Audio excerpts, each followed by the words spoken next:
दोस्तों ये मेरे हाथ में अनवांटेड किट है, जो कि आपको मार्केट में कई तरह के नामों से मिल जाती है, जैसे कि अनवांटेड, मीसो check kit, safety kit, clear kit. इस तरह से कई तरह की कंपनियां इसको और भी जेनरिक कंपनियां बनाती हैं। तो इसमें जो टेबलेट निकलती है, इस तरह की 5 गोलियां निकलती हैं, जिसमें सबसे पहले नंबर पर इस गोली को खाया जाता है, सिंगल वाली को। उसके बाद में 4 टैबलेट होती हैं, इनको अलग-अलग करके खाया जाता है।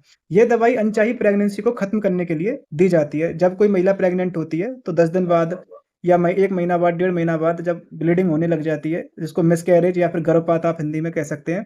तो जब ऐसी संभावना होती है, या फिर बच्चे में धड़कन नहीं रहती है, या फिर बच्चे में अन्य कोई शारीरिक संरचना में बदलाव होता है, तब गायनेकोलॉजिस्ट इन दवाइयों को प्रिस्क्राइब करती हैं मरीज के लिए, और वो भी अल्ट्रासाउंड करने के बाद में, और मरीज की स्थिति के मुताबिक अपनी देख-रेख में इन दवाइयों को खिलाती हैं।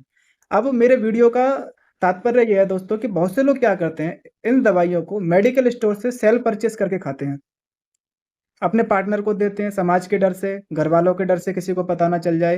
तो ऐसी स्थितियों में मेडिकल से सेल्फ परचेज़ करते हैं, और किसी-किसी को तो ज्ञान होता है, लेकिन किसी को ज्ञान नहीं होता है, जिसकी वजह से उनके पार्टनर की लाइफ जो है खतरे में भी हो सकती है। तो इसके बारे में संपूर्ण नॉलेज होनी चाहिए। सबसे पहले नंबर पर मैं आपको बताना चाहूँगा कि इस तरह की कोई भी दवाई आप लेते हैं, तो गायनेकोलॉजिस्ट की देख-रेख में ही खाएँ, अल्ट्रासाउंड कराने के बाद में ही खाएँ। अब मैं आपको बताऊँगा अल्ट्रासाउंड ही क्यों ज़रूरी है, क्योंकि अल्ट्रासाउंड से ये पता लगाया जाता है कि जो प्रेगनेंसी ठहरी है, वो गर्भाशय में ठहरी है या फिर गर्भाशय के बाहर किसी नलों में ठहरी है, जिसको एक्टोपिक प्रेगनेंसी कहा जाता है। यदि ऐसी समस्या में आप इस गोली को खिलाते हैं, तो अन्य कई गंभीर साइड इफ़ेक्ट आप देखने को मिलेंगे आपको, जिससे मरीज की जान को भी खतरा रहता है। तो कभी भी आप गोली खाएँ, तो डॉक्टर की देख-रेख में ही खाएँ।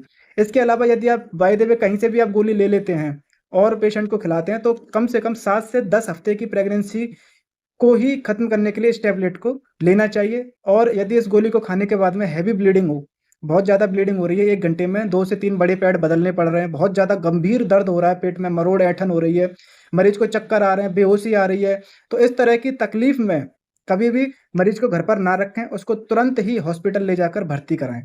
इन सभी बातों का आपको ध्यान रखना चाहिए, और कभी भी ये गोलियाँ आपको अपने आप सेल्फ परचेज़ करके नहीं खानी चाहिए। अल्ट्रासाउंड कराने के बाद में ही इस दवाई को खाएँ, और जब सफाई पूरी तरह से ठीक हो जाती है, जब आप पूरी टैबलेट खा लेती हैं, तो उसके 1 हफ्ते के बाद में दोबारा से अल्ट्रासाउंड ज़रूर कराना चाहिए, ताकि ये देखा जा सके कि कहीं टिश्यू अभी रह तो नहीं गए, या फिर सफाई कंप्लीटली हो गई है। इन सभी बातों का आपको ध्यान रखना चाहिए। और एक और बात मैं आपको याद दिला दूँ दोस्तों दोबारा से, कि इस गोली को गायनेकोलॉजिस्ट के देख-रेख में ही आप खाएँ, उससे पहले ना खाएँ।